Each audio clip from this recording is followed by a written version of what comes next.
Last day ਆਪਾਂ basic discuss ਕੀਤਾ ਸੀਗਾ ਵਰਕ ਬਾਰੇ। ਇਹਨੂੰ ਆਪਾਂ ਕਾਰ ਚ ਕਿਹਾ ਸੀਗਾ, ਡਬਲਯੂ ਨਾਲ ਲਿਖਿਆ ਜਾਂਦਾ ਸੀ।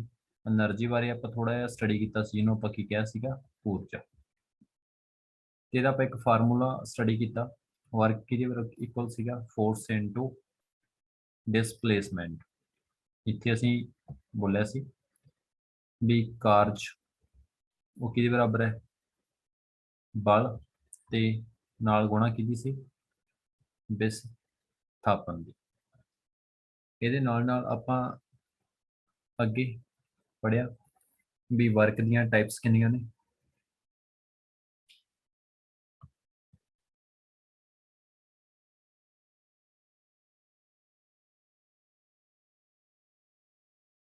ਇੱਕ ਆਪਾਂ ਇਹ ਪੜ੍ਹੇ ਵਰਕ ਕਿਦੋਂ ਕਿਹਾ ਜਾ ਸਕਦਾ ਵੀ work is said to be done.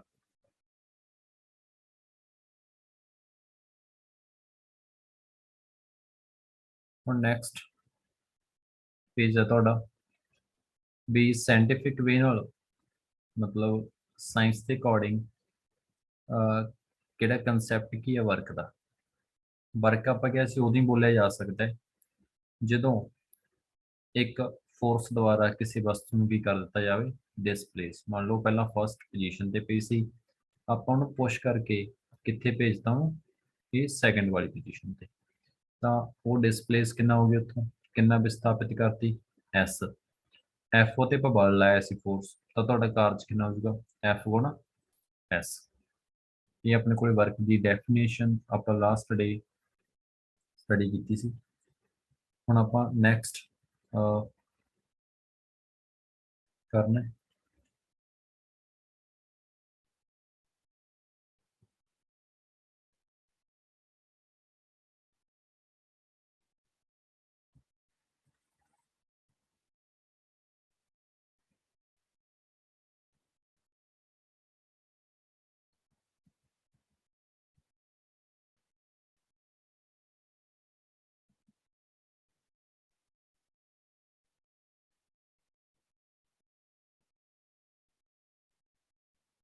First ਆਪਾਂ ਐਗਜ਼ਾਮਪਲ ਤੋਂ ਸਟਾਰਟ ਕਰਦੇ ਹਾਂ।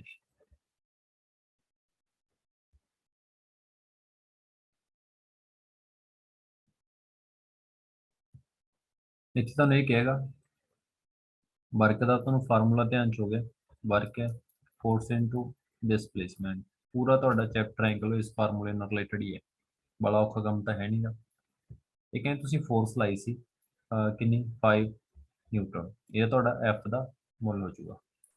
ਐਕਟਿੰਗ ਔਨ ਐਨ ਆਬਜੈਕਟ, ਕਿਸੇ ਵਸਤੂ ਤੇ ਲਾ ਰਹੇ ਸੀ, ਤਾਂ ਜਿਹੜਾ ਤੁਹਾਡਾ ਆਬਜੈਕਟ ਸੀਗਾ ਉਹ ਉੱਥੋਂ ਡਿਸਪਲੇਸ ਹੋ ਗਿਆ, ਕਿੰਨਾ ਕੁ ਹੋ ਗਿਆ, 2 ਮੀਟਰ। ਇਹ ਤੁਹਾਡਾ ਕੀ ਹੋਇਆ ਇੱਥੇ, ਐਸ। ਉਸ ਤੋਂ ਬਾਅਦ ਜਿਹੜੀ ਫੋਰਸ ਐਕਟ ਕਰ ਰਹੀ ਹੈ ਕਿਸੇ ਆਬਜੈਕਟ ਦੇ, ਜਦੋਂ ਆਪਾਂ ਡਿਸਪਲੇਸਮੈਂਟ ਕਰ ਰਹੇ ਹਾਂ, ਤਾਂ ਇਹ ਦੱਸੋ ਕਿ ਉੱਥੇ ਵਰਕ ਕਿਹੜਾ ਉਹ ਕਿੰਨਾ ਹੋਊਗਾ। ਹੁਣ ਆਪਾਂ ਨੂੰ ਪਤਾ ਹੈ ਵੀ ਵਰਕ ਕਿਹਦੇ ਬਰਾਬਰ ਹੈ, ਐਫ ਗੁਣਾ ਐਸ ਦੇ। ਫੋਰਸ ਕਿੰਨੀ ਲਾ ਰਹੇ ਆਪਾਂ, 5 ਨਿਊਟਨ। ਡਿਸਪਲੇਸ ਕਿੰਨਾ ਕੀਤਾ ਉਹਨੂੰ, 2। ਤਾਂ ਤੁਹਾਡਾ ਆਨਸਰ ਕਿੰਨਾ ਆ ਜਾਊਗਾ, 10। ਇਹ ਕੱਲ ਮੈਂ ਤੁਹਾਨੂੰ ਯੂਨਿਟ ਕਰਵਾਈ ਸੀ ਵਰਕ ਦੇ, ਯਾਦ ਹੈ ਕਿਸੇ ਨੂੰ, ਜੂਲ। ਵਰਕ ਦੇ ਯੂਨਿਟ ਜਿਹੜੇ ਜੂਲ ਹੁੰਦੇ ਨੇ, ਬਟ ਆਪਾਂ ਸਿਰਫ ਉਹਦੀ ਕੀ ਲਿਖਦੇ ਹੁੰਦੇ ਹੈਗੇ, ਜੇ। ਇਹ ਤੁਹਾਡਾ ਫਸਟ ਜਿਹੜਾ ਨੂਮੈਰੀਕਲ ਹੋ ਗਿਆ, ਕਿਹਦੇ ਨਾਲ ਰਿਲੇਟਡ, ਇੱਕ ਵਰਕ ਨਾਲ ਰਿਲੇਟਡ। ਹੁਣ ਨੈਕਸਟ ਤੁਹਾਨੂੰ ਕੁਐਸਚਨ ਹੈਗਾ ਫਸਟ, ਇਹਦੇ ਵਿੱਚ ਆਪਾਂ ਨੂੰ ਕੀ ਬੋਲਿਆ ਹੋਇਆ, ਆ ਫੋਰਸ ਆਫ 7 ਨਿਊਟਨ, ਯਾਨੀ ਕਿ ਐਫ ਦੇ ਜੀ ਪਹਿਲਾਂ ਐਫ ਲਿਖ ਲਓ। ਨੂਮੈਰੀਕਲ ਕਰਨ ਦਾ ਤਰੀਕਾ ਇਹ ਹੁੰਦਾ, ਤੁਸੀਂ ਬਲ ਕਿੰਨਾ ਲਾ ਰਹੇ ਹੋ, 7 ਨਿਊਟਨ। ਉਸ ਤੋਂ ਬਾਅਦ ਆਬਜੈਕਟ ਦੇ ਉੱਪਰ ਲੱਗ ਰਿਹਾ, ਤਾਂ ਉੱਥੋਂ ਡਿਸਪਲੇਸ ਕਿੰਨਾ ਕਰ ਰਹੇ ਹਾਂ ਆਪਾਂ, 8 ਮੀਟਰ। ਤਾਂ ਉੱਥੇ ਆਪਾਂ ਐਸ ਲਿਖ ਦਾਂਗੇ ਕਿੰਨਾ, 8 ਮੀਟਰ ਕਰ ਰਹੇ ਹੈਗੇ। ਹੁਣ ਨੈਕਸਟ ਹੈਗਾ ਆਪਣੇ ਕੋਲ, ਇਹਨਾਂ ਨੇ ਕਿਹਾ ਫੋਰਸ ਲਾਉਣ ਤੋਂ ਬਾਅਦ ਤੇ ਉਹ ਜਾ ਵੀ ਕਿੱਧਰ ਹੈ, ਇਨ ਦਾ ਡਾਇਰੈਕਸ਼ਨ ਆਫ ਫੋਰਸ, ਜਿੱਧਰ ਬਲ ਲਾਉਂਗੇ ਉਧਰ ਹੀ ਵਸਤੂ ਆਪਣੀ ਜਾ ਰਹੀ ਹੈ। Let us take it the force act on the object through displacement, what is the work done। ਤਾਂ work done ਉੱਥੇ ਕਿੰਨਾ ਹੋਊਗਾ, ਦੇਖੋ ਇਹਦੇ ਉੱਪਰ ਤੁਸੀਂ ਫੋਰਸ ਕਿੰਨੀ ਲਾ ਰਹੇ ਹੋ, 7 ਨਿਊਟਨ। ਡਿਸਪਲੇਸ ਕਿੰਨਾ ਹੋ ਰਿਹਾ ਹੈਗਾ, 8 ਮੀਟਰ। ਤਾਂ ਆਪਾਂ ਵਰਕ ਕਿਹੜਾ ਉਹ ਪਤਾ ਕਰਨਾ ਹੈ। ਤਾਂ ਤੁਹਾਡੇ ਧਿਆਨ 'ਚ ਹੈ ਵੀ ਵਰਕ ਦਾ ਫਾਰਮੂਲਾ ਕੀ ਸੀ, F ਇੰਟੂ ਐਸ। ਹੁਣ ਆਪਣੇ ਕੋਲੇ F ਦਾ ਮੁੱਲ ਕਿੰਨਾ ਆ ਰਿਹਾ 7 ਤੇ S ਦਾ ਮੁੱਲ ਕਿੰਨਾ ਹੈਗਾ 8। 7 8 ਜਾਂ 56, ਤਾਂ 56 ਜੂਲ ਤੁਹਾਡਾ ਕੀ ਹੋ ਗਿਆ, ਵਰਕ ਡਨ ਹੋ ਗਿਆ। ਕਲੀਅਰ ਹੋ ਗਿਆ ਵੀ ਤੁਹਾਨੂੰ ਇਹ ਪਹਿਲਾ ਫਸਟ ਤੇ ਸੈਕੰਡ ਨੁਮੈਰੀਕਲ। ਵਰਕ ਦਾ ਸਾਡੇ ਫਾਰਮੂਲਾ ਯਾਦ ਹੋਣਾ ਚਾਹੀਦਾ ਹੈ ਸੈਕੰਡ ਤੇ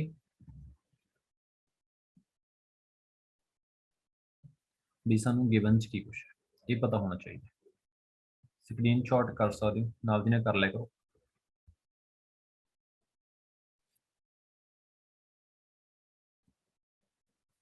ਕਲੀਅਰ ਹੈ ਤਾਂ ਮੈਂ ਅੱਗੇ ਨੈਕਸਟ ਕਰਾਂ।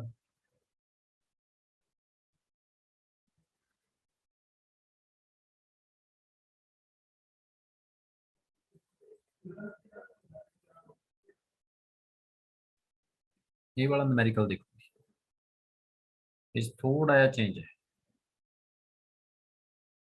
थोड़ा मैं जूम करता था।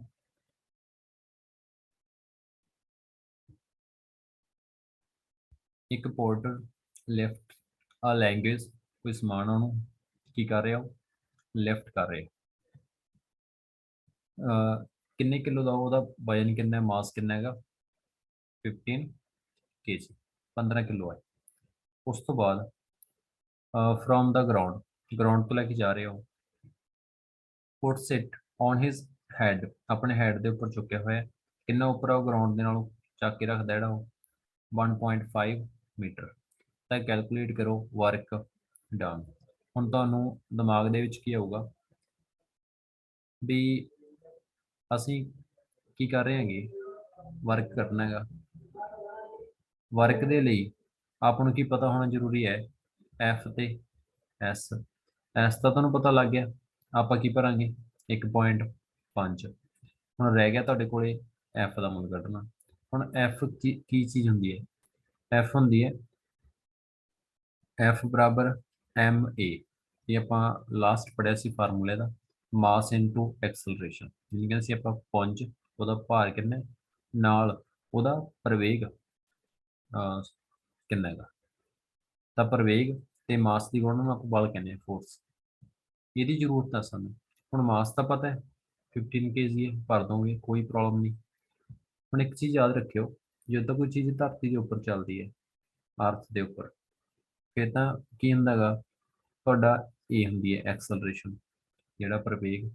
ਜਦੋਂ ਕੋਈ ਚੀਜ਼ ਆਪਾਂ ਉੱਪਰ ਲਿਫਟ ਕਰਦੇ ਹਾਂ ਅਸਮਾਨ ਦੇ ਵਿੱਚ ਧਰਤੀ ਤੋਂ ਉੱਪਰ, ਤਾਂ ਉੱਥੇ ਇਹ ਕਾਹਦੇ ਵਿੱਚ ਬਦਲ ਜਾਂਦੀ ਹੈ, ਜੀ ਦੇ ਵਿੱਚ, ਜਿਹਨੂੰ ਕਹਿੰਦੇ ਆਪਾਂ ਗ੍ਰੈਵਿਟੀ। ਕਿਉਂਕਿ ਜੋ ਧਰਤੀ ਦੀ ਚੀਜ਼ ਉੱਪਰ ਉੱਠ ਗਈ ਨਾ, ਤਾਂ ਉਹਦੇ ਉੱਪਰ ਗ੍ਰੈਵਿਟੀ ਐਕਟ ਕਰਨ ਲੱਗ ਜਾਂਦੀ ਹੈ। ਤਾਂ ਇੱਥੇ ਗ੍ਰੈਵਿਟੀ ਕਿੰਨੀ ਐਕਟ ਕਰੂਗੀ, ਜੀ। ਉਹ ਤੁਹਾਨੂੰ ਨਿਊਮੈਰੀਕਲ ਦੇ ਵਿੱਚ ਫਿਰ ਦਿੱਤੀ ਵੀ ਹੁੰਦੀ ਹੈ। ਜੇ ਤਾਂ ਦਿੱਤੀ ਹੋਵੇ ਫਿਰ ਤਾਂ ਠੀਕ ਹੈ, ਜੇ ਨਾ ਦਿੱਤੀ ਹੋਵੇ ਤਾਂ ਤੁਸੀਂ ਕਿੰਨੀ ਭਰਨੀ ਹੈ ਜੀ 9.8। ਜੇ ਤੁਹਾਨੂੰ 10 ਦਿੱਤੀ ਹੋਵੇ ਤਾਂ 10 ਹੀ ਪੁੱਟ ਕਰੋ। ਤਾਂ ਹੁਣ ਆਪਾਂ ਨੂੰ ਕਿਹਦੀ ਲੋੜ ਹੈ ਇੱਥੇ, ਐਫ ਦੀ। ਐਫ ਕਿਹਦੇ ਕੋਲ ਆ ਜਾਊਗਾ, ਐਮ ਜੀ ਦੇ। ਤਾਂ ਐਮ ਤਾਂ ਆਪਾਂ ਕਿੰਨਾ ਭਰ ਦਾਂਗੇ 15। ਨੈਕਸਟ ਜੀ ਕਿੰਨਾ ਭਰ ਦੋਗੇ 10, ਤੇ ਇਹ 1.5। ਇਹਦੀ ਤੁਸੀਂ 10 ਨਾਲ ਮਲਟੀਪਲਾਈ ਕਰੋਗੇ, ਪੁਆਇੰਟ ਹਟ ਜੂਗਾ, ਤਾਂ ਕੀ ਰਹਿ ਜੂ ਦੋਨੇ 15 ਇੰਟੂ 15 ਮਲਟੀਪਲਾਈ ਕਰੋਗੇ ਤਾਂ 225 ਜੂਲ ਜਿਹੜਾ ਵਰਕ ਡਨ ਉਹ ਆ ਜਾਊਗਾ। ਇਹਦੇ ਵਿੱਚ ਸਿਰਫ ਆਹ ਵਾਲਾ ਕੰਸੈਪਟ ਤੁਹਾਡਾ ਇੱਥੇ ਨਵਾਂ ਆ ਗਿਆ, ਐਮ ਜੀ। ਤਾਂ ਗ੍ਰੈਵਿਟੀ ਮੈਂ ਤੁਹਾਨੂੰ ਵਾਰ-ਵਾਰ ਕਹਿ ਰਿਹਾ, ਦੋਨਾਂ ਦੇ ਵਿੱਚੋਂ ਇੱਕ ਮੈਂਸ਼ਨ ਕੀਤੀ ਜਾਣੀ ਚਾਹੀਦੀ ਹੈ। ਜੇ ਤੁਸੀਂ ਇਹ 9.8 ਨਾਲ ਵੀ ਕਰੇ ਆਉਂਗੇ ਨਾ, ਤਾਂ ਤੁਹਾਡਾ ਕੁਐਸਚਨ ਜਿਹੜਾ ਉਹ ਗਲਤ ਨਹੀਂ ਕੀਤਾ ਜਾਊਗਾ, ਉਹ ਸਹੀ ਗਿਣਿਆ ਜਾਊਗਾ। ਕਲੀਅਰ। ਤਾਂ ਮੈਨੂੰ ਸੀ ਟਾਈਪ ਕਰ ਦਿਓ, ਜੇ ਡਾਊਟ ਹੈ ਤਾਂ ਡੀ ਕਰ ਦਿਓ, ਮੈਂ ਰਿਪੀਟ ਕਰ ਦਊਂ।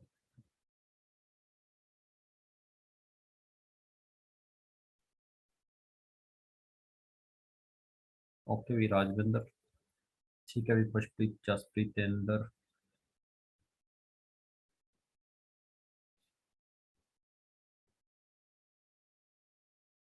ਓਕੇ ਵੀ ਜਸੋ ਸਿੰਘ, ਓਕੇ ਵੀ ਹੁਸਨ, ਜਸ਼ਨ, ਕਮਲ, नवजोत, ठीक है बच्चे। ओके परनीत, नव, ठीक है बच्चे। चलो मैंने क्लियर करके नेक्स्ट न्यूमेरिकल करवा दो सी कि क्लास, फिर अपना टाइम थोड़ी अगली क्लास स्टार्ट होगी ना।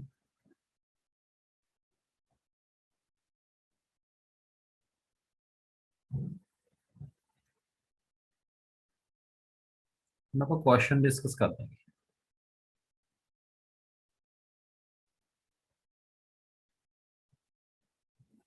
फर्स्ट देखो, when do we say that work is done, ਵੀ ਤੁਸੀਂ ਕਦੋਂ ਕਹਿ ਸਕਦੇ ਹੋ ਵੀ ਜਿਹੜਾ ਕੰਮ ਆ ਉਹ ਹੋ ਚੁੱਕਿਆ। ਤਾਂ ਇਹਦੇ ਲਈ ਆਪਾਂ ਕਦੋਂ ਕਹਿਣਾ ਵੀ ਇਹਦਾ ਕੰਮ ਹੋ ਚੁੱਕਿਆ, ਜਿਹੜਾ ਵਰਕ ਹੈ। when do we say that work is done, ਕਦੋਂ ਕਿਹਾ ਜਾਂਦਾ ਵੀ ਆਪਾਂ ਵਰਕ ਹੋ ਚੁੱਕਿਆ ਹੈਗਾ, ਕਾਰਜ ਹੋ ਚੁੱਕਿਆ। ਆਪਾਂ ਕੀ ਕਿਹਾ ਸੀ ਇਹਦੇ ਵਾਸਤੇ, ਇੱਕੋ ਹੀ ਕੰਡੀਸ਼ਨ ਆ ਨਾ, ਜਦੋਂ ਕੋਈ ਵਸਤੂ ਆਪਣੀ ਜਗ੍ਹਾ ਤੋਂ ਕੀ ਹੋ ਜਾਂਦੀ ਹੈਗੀ, ਡਿਸਪਲੇਸ, ਜਿਹਨੂੰ ਆਪਾਂ ਪੰਜਾਬੀ ਚ ਕੀ ਬੋਲਾਂਗੇ, ਜਦੋਂ ਆਪਣੀ ਕੋਈ ਜਗ੍ਹਾ ਤੋਂ ਕੋਈ ਚੀਜ਼ ਵਿਸਥਾਪਿਤ ਹੋ ਗਈ, ਵਿਸਥਾਪਨ ਹੋ ਗਿਆ ਉਹਦਾ, ਤਾਂ ਅਸੀਂ ਉਹਨੂੰ ਕੀ ਬੋਲਣਾ ਹੈ, ਕੀ ਹੋ ਚੁੱਕਿਆ ਉਹਦਾ, ਡਿਸਪਲੇਸਮੈਂਟ। ਤਾਂ ਉੱਥੇ ਵਰਕ ਡਨ ਉਹ ਗਿਣਿਆ ਜਾਊ। ਬਸ ਕੰਡੀਸ਼ਨ ਹੀ ਹੈ ਸਿੰਪਲ ਭਾਸ਼ਾ ਚ, ਵੀ ਵਰਕ ਉਦੋਂ ਹੋ ਜਦੋਂ ਵਸਤੂ ਦੀ ਥਾਂ ਬਦਲਦੀ। ਬਦਲੋਂ ਕਦੋਂ, ਜਦੋਂ ਉਹਨੂੰ ਡਿਸਪਲੇਸ ਕਰਤਾ ਜਾਂ ਉਹਨੂੰ ਵਿਸਥਾਪਿਤ ਕਰਤਾ।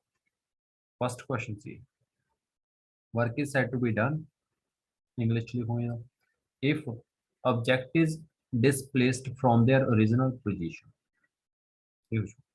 second, write an expression, ਇੱਕ expression ਦੱਸਣਾ for work done। work done ਦਾ ਤੁਸੀਂ ਇੱਕ expression ਉਹ ਲਿਖਣਾ ਹੈ when force is acting on an object, ਜਦੋਂ ਇੱਕ force ਕਿਸੇ object ਤੇ ਲੱਗੇ in the direction of its displacement। ਦੇਖੋ ਆ ਵਸਤੂ ਹੈ, ਇਹਦੇ ਉੱਪਰ ਤੁਸੀਂ ਕਹਿੰਦੇ force ਲਾ ਰਹੇ ਹੋ, ਉਹ ਆਪਦੀ ਜਗ੍ਹਾ ਤੋਂ ਕੀ ਹੋ ਰਹੀ ਹੈ ਉੱਥੋਂ, ਐਸ ਡਿਸਪਲੇਸਮੈਂਟ। ਤਾਂ ਵਰਕ ਦਾ ਐਕਸਪ੍ਰੈਸ਼ਨ ਲਿਖੋ। ਤਾਂ ਵਰਕ ਦਾ ਐਕਸਪ੍ਰੈਸ਼ਨ ਜਿਹੜਾ ਲਿਖਣਾ ਕਾਰਜ ਕਿੰਨਾ ਹੋਊਗਾ, ਉਹ ਬੜਾ ਸੌਖਾ ਵੀ। ਐਫ ਆਪਾਂ ਤੇ ਬਲ ਲਾ ਰਹੇ ਹਾਂ, ਐਸ ਉਹਨੂੰ ਵਿਸਥਾਪਿਤ ਕਰ ਰਹੇ ਹਾਂ, ਤਾਂ ਤੁਸੀਂ ਐਂ ਕਹਿ ਲਓ ਫਾਰਮੂਲਾ ਲਿਖਣਾ ਹੈ ਵਰਕ ਦਾ, ਸਿੰਪਲ ਭਾਸ਼ਾ ਚ। ਥਰਡ ਕੁਐਸਚਨ ਵਿੱਚ ਕੀ ਵੀ ਡਿਫਾਈਨ ਕਰੋ। ਡਿਫਾਈਨ ਦਾ ਮਤਲਬ ਹੁੰਦਾ ਪਰਿਭਾਸ਼ਾ ਦੇਣੀ ਉਹਦੀ, ਡੈਫੀਨੇਸ਼ਨ। 1 ਜੂਲ ਆਫ ਵਰਕ, ਪਹਿਲਾਂ ਜੂਲ ਕਿਹਦਾ ਯੂਨਿਟ ਹੈ ਮੈਨੂੰ ਵੀ ਟਾਈਪ ਕਰਕੇ ਦੱਸੋ ਜਲਦੀ, ਫਾਸਟ ਦੇਖਦੇ ਆ ਪਹਿਲਾ ਆਨਸਰ ਕੌਣ ਦੇਊਗਾ। ਜੂਲ ਕਿਹਦਾ ਯੂਨਿਟ ਸੀਗਾ, ਵੈਸੇ ਹਿੰਟ ਵਿੱਚ ਦਿੱਤਾ ਪਿਆ ਇਹਨਾਂ ਨੇ ਆਪ ਹੀ, ਫਿਰ ਵੀ ਤੁਸੀਂ ਦੱਸੋ ਇੱਕ ਵਾਰ। ਹਾਂ, ਇੱਕ ਆਪਾਂ ਇਹਨੂੰ ਕੀ ਕਹਿੰਦੇ ਸੀ, newton metre. Very good Khushpreet.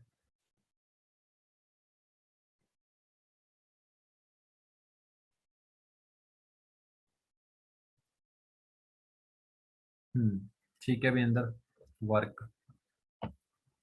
ਸ਼ਾਬਾਸ਼।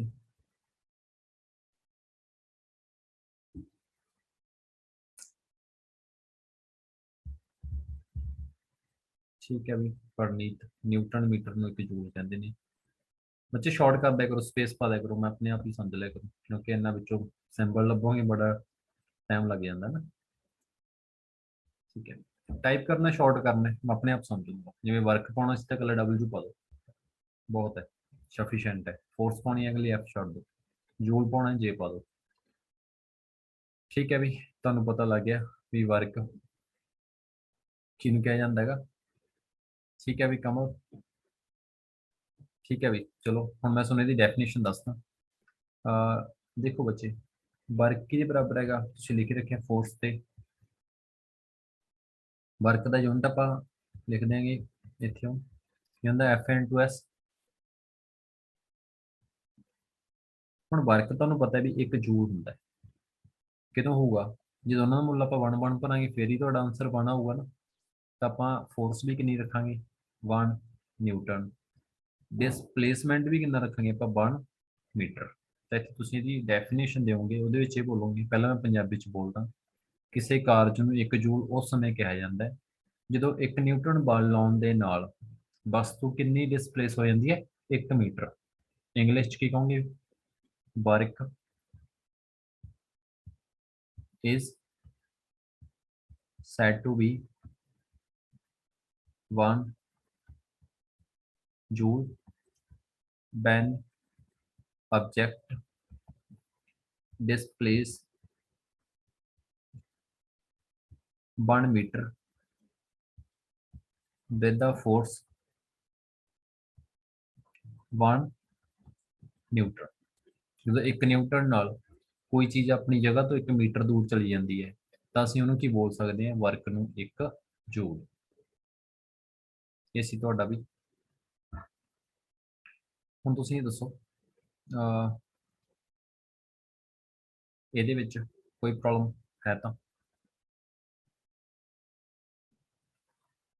ਕਲੀਅਰ ਹੋ ਗਿਆ। ਹੁਣ 4th ਕੁਐਸਚਨ ਤੇ ਧਿਆਨ ਦਿਓ।